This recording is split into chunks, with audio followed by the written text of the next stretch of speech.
Pag-uusapan na naman natin itong nakakuha ng Yamashita Treasure, mga gold bars, mga gold coins, at madalas na itatanong sa atin kung ano ang kanilang mga kagamitan, ano ang kanilang pangditik na ginamit, bakit nila nakuha ang Yamashita Treasure na mga gold bars, mga gold coins.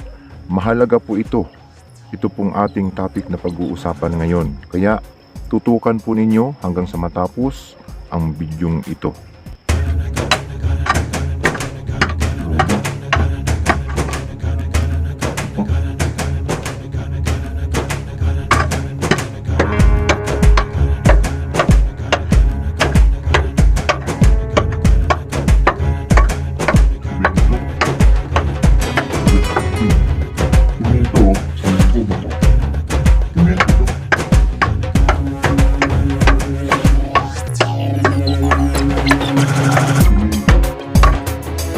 Nakabidyo na, baba mo.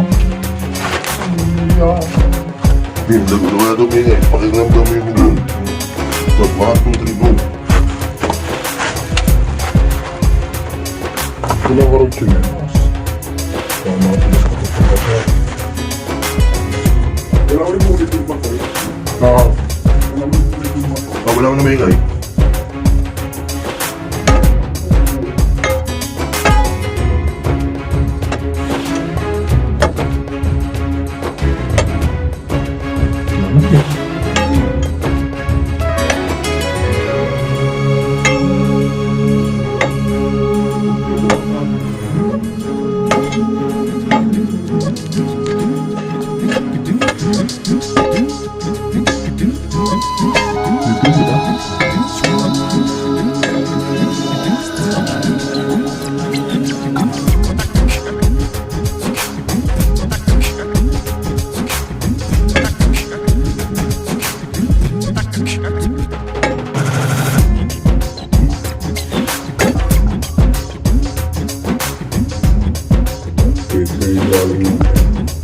Magandang araw po sa inyong lahat. Mayong adlaw sa inyong tanan diha sa Kabisayan ug Kamindanawan. May adgid na adlaw sa inyo tanan dira sa Bacolod kag Iloilo. Naimbag na aldaw kada kayo amin mga kakabsat tayo na mga Ilocano. Assalamualaikum warahmatullahi ta'ala wa barakato. Luzon, Visayas, Mindanao hanggang Sabah. Tayo na naman po ay magbabalik sa isa na naman pong napakagandang topic na atin pong pag-uusapan ngayon. Tungkol nga po dito sa Yamashita Treasure hunting, no? At ito nga ang ating pong topic na pag-uusapan ay tungkol po dito sa nakahukay, no, ng kayamanan bago lang itong nakakuha ng Yamashita Treasure. Ito pong mga gold bars na kanilang nakuha at mga gold coins na nakalagay sa banga. Paano nila ito na-detect? Ano ang kanilang mga kagamitang ginamit, no? Bago nila ito nakuha, bago nila ito natagpuan, ito pong Yamashita Treasure, ano ang kanilang ginamit na pangditik dito. Pero bago yan, tayo po muna ay magpapasalamat sa lahat po ng ating mga tagapanood, mga subscribers, buzzers, haters. Maraming salamat po sa patuloy po ninyong pagsuporta, panonood po sa aking mga videos, no? At sa hindi pa po nakapag-subscribe, pakipindot na lamang po ang subscribe button sa ibaba at ang notification bell para updated po kayo sa mga susunod kong i-upload. So tayo po ay continue, no, sa isa na naman pong napakagandang topic na atin pong pag-uusapan ngayon tungkol nga po dito sa mga nakakuha, no, ng Yamashita Treasure. Gusto nating malaman kung ano po ang mga kagamitan nito pong ating mga kababayang nakahukay ng Yamashita Treasure. Kamakailan lamang, bago lang ito.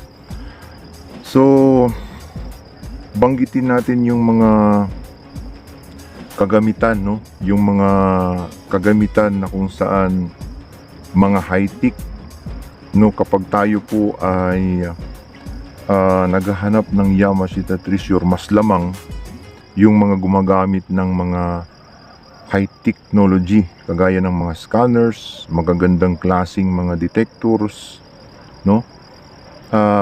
madali natin talagang matukoy kapag mayroon tayong mga ganito, no?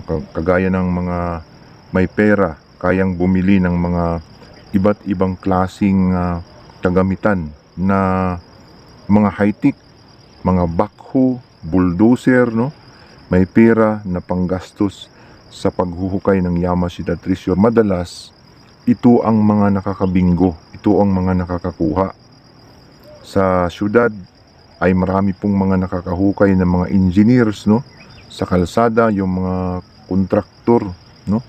Na gumagawa, yung mayari ng mga kalsada, at ito pong mga gumagawa ng mga buildings, mga engineers na gumagawa ng mga buildings, at higit sa lahat, ito pong mga negosyanteng mga mahilig din sa Yamashita Treasure. Ilang mga treasure hunter sa kabundukan ng mahihilig sa paghanap ng itinagong kayamanan ng mga Japanese Imperial Army. May mga politicians din nga, may mga businessman, no? May mga engineers, at ito nga ay mahilig din sila sapagkat may pira sila, may kakayahan sila, mas madali sa kanila ang paghahanap ng itinagong kayamanan, no? Pero may pero pa rin sapagkat may mga nakikilala akong mga tao, no, nakakausap na mga may kaya, may pera. Pero hanggang sa ngayon, gumastos sila ng napakalaki sa paghahanap, ay hindi pa sila nakakahukay. May mga engineers akong mga nakakausap, may mga financiers, no, na matagal na silang nagti-treasure hunting. Gumastos na sila ng napakalaki sa paghahanap, kompleto pa sila ng gamit, may mga Japanese pa silang kasama. Pero hindi pa rin sila nakakakuha, nahihirapan pa rin sila, no, na matagpuan ang kanila pong hinahanap na Yamashita Treasure. Subalit, ito pong mga kababayan natin na mga nakahits, nakakakuha, ay ang kagamitan nila kung titingnan natin ay low quality, no? Low quality sapagkat wala naman silang scanners, no? Wala naman silang pangbili nito kasi mahal, milyon. Kaya ang ginamit nila ay mga dowsing rods lang, no? Mga stick na binabalahan o kung ano mang nilalagay niyan na pang-detect nila sa paghahanap ng itinagong kayamanan ng mga Japanese Imperial Army. At hindi lang yan. Ang kanila pong mga kagamitan ay minsan low quality din sapagkat wala silang mga gamit na pangbasag ng mga bato talaga. Mga piko lang, kung makikita natin sa video, yung kanila pong ginamit sa paghuhukay ay piko, no? Yung pang piko sa lupa, yung matulis ang dulo. Yun lang ang kanilang ginamit, no? Mga bara lang na mga maliliit, mga piko, mga silsil ng mga maliliit, maso. Ito lang ang kanilang ginamit na pag-recover sa Yamashita Treasure. At yung question na ano ang kanilang ginamit na pang-detect, no? So ang kanilang ginamit ay hindi scanner, kundi dowsing rod. Ulitin natin, dowsing rod lang. Stick, no? Yung parang gumaganon-ganon, no? Na umiiling-iling na dowsing rod na binabalahan. Yun po ang kanilang ginamit na pang-detect dito. Kasi may mga kababayan tayong mga nagtatanong, ano ang kanilang ginamit? Paano nila nakuha yan? Anong detectors ang kanilang ginamit? So yun nga, ginamit nila, no? Parang stick lang. Napakaswerte. Yung iba, napanot na, nakalbo na, naubos na ang pira sa kakahanap. Ang iba, nagkahiwa-hiwalay na yung mga pamilya, naiwanan ang asawa sa paghahanap lang ng kayamanan ng Yamashita Treasure. Hindi pa rin nakakakuha hanggang sa ngayon. May kilala ako na tumanda na lang siya sa kakahanap ng Yamashita Treasure. Naiwanan niya ang kanyang trabaho, no? At doon na siya na-focus. Hindi pa rin siya nakakatagpo. Subalit itong kabayan natin na wala pa yatang 2 buwan, no? 1 buwan lang mahigit, ay na-hits na ang mga gold bars na nakalagay sa parang kabaong na bato, no, na semento, at mga gold coins, no, na sa loob ng banga na kanilang nakuha. So napakaswerte. Sa tingin ko, hindi naman ito dahil siguro sa detektor na kanilang ginamit. Ito siguro ay dahil para sa kanila talaga, no? Kung para sa kanila talaga, kahit na wala silang ginamit doon, kahit hukay-hukayin lang nila yon, sundan-sundan lang nila yung mga simento o sign, ay posibleng makukuha nila kasi nakalaan talaga yon para sa kanila, no? Mayroong iba kumpleto ng gamit, may mga scanners, may pera, ang lalim pa ng mga hukay, wala naman silang nakuha. Subalit ito sila, yung mga ka-treasure hunter natin, mga nakakahukay, ay hindi ini-expect, no, na yun lang, ganun kasimple ay kuha na agad. So ganun nga, ulitin natin, ang para sa kanila ay para sa kanila, ang para sa iyo ay para sa iyo, at ang hindi para sa iyo ay hindi mo talaga ito makukuha, no? So nakalaan talaga ang tinatawag na kapalaran ng tao, yung swerte ng tao, biyaya ng tao ay nakalaan para sa kanya, ang para talaga sa kanya. Ang para sa iba ay hindi mo makukuha, no? Kumbaga ang katalinuhan na nasa akin ay hindi niya makukuha, at ang kanyang katalinuhan ay hindi ko rin makukuha sapagkat sa kanya talaga yon. Iba yon sa akin at iba rin yung sa kanya. Ganun lang kasimple yun, no? So malinaw, no, na yun ang kagamitan nila, no? Yun lang ang kagamitan nila na ginamit, yung mga stick lang.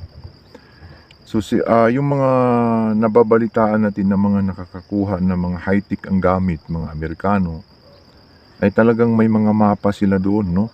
May mga kasama pa silang matatanda na live pointer na magtuturo kung saan ang Yamashita Treasure. So doble na, may mapa pa sila, may live pointer pa, may scanners pa, kumpleto pa ng gamit, may pera pa silang pangkuha. Kuha talaga yun. Unless yung iba na baka sakali lang, mga mayayaman, mga negosyante, walang alam sa Yamashita Treasure, namumuhunan, nagpinance, no? Wala silang mapa, may scanner sila, hindi nila natsambahan, no? Hindi nila nakukuha sapagkat yun nga, ang sabi ko ay nakalaan yun, no? Ang para sa kanila ay para talaga sa kanila. So sana po ay malinaw, no, na yung ginamit po nila ay yung mga burunsi lang. Kaya makikita ninyo sa picture, doon po sa parang box na semento ay nakapatong yung dowsing rod nila, 2 dowsing rod. Yun po yung nakahits o nakakuha, no? So baka lalakas na naman itong negosyo ng mga dowsing rod kasi dowsing rod ang nakakuha. Maraming mga nakakakuha niyan, mga dowsing rod. May mga kakilala tayong mga nagsabi, dowsing rod din yung ginamit ng mga nakakuha noon, yung mga kababayan natin. Hindi dahil sa dowsing rod yun, dahil yun sa mayroong mga sign, may mga makikita kang palatandaan, semento, at hulughugin mo lang dyan, talagang matatagpuan mo yun kasi para sa kanila yun, para sa iyo yun, at nakalaan talaga para sa iyo, ang para sa iyo at para sa kanila ay para sa kanila talaga. So hindi mo talaga maipagkaila na kapag gusto mong kunin na hindi ibibigay sa iyo ay mahihirapan ka talaga. Pero pag ibigay sa iyo, no, para sa iyo, ay sa iyo talaga yun. Walang makakakuhang iba noon. So yun lang po. Sana po ay nalinawan tayo, nagkaroon na naman tayo ng idea, no, tungkol po doon sa mga ginamit ng atin pong mga kababayang Yamashita Treasure Hunter, no, na nakakuha, no. Sana ay balatuhan naman tayo nito pong mga nakakakuha. Hindi natin in-expect yan, pero baka naman, no? Joke lang ha. Sana po ay mag-enjoy kayo, magamit ninyo sa tamang pamamaraan, tamang pagtulong. Ito pong mga nakuha ninyong mga kayamanan ay maibahagi ninyo naman sa iba na naghihirap, no?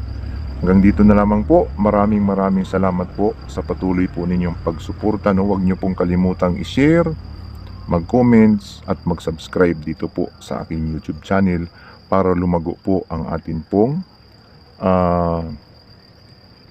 YouTube channel.